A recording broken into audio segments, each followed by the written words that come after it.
பிரியமானவர்களே, ஆண்டவர் எவ்வாறு தம் உயிரை கொடுத்தார், எதற்காக கொடுத்தார் என்பதை நாம் ஒழுங்காக புரிந்து கொள்ள வேண்டும்.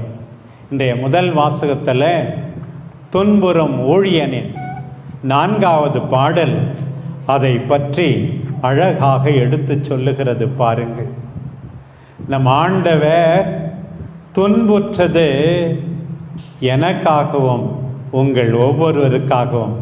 அதை படிக்கும்போது பாருங்கள், அவரை கண்ட பலர் திகைப்புற்றனர். அவரது தோற்றம் பெரிதும் உருக்குலைந்ததால் மனித சாயலே அவருக்கு இல்லாதிருந்தது. மானிடரின் உருவமே அவருக்கு இல்லை. அவ்வாறே அவர் பல பிற இனத்தாரை அதிர்ச்சிக்குள்ளாக்கினார். பாருங்கள்.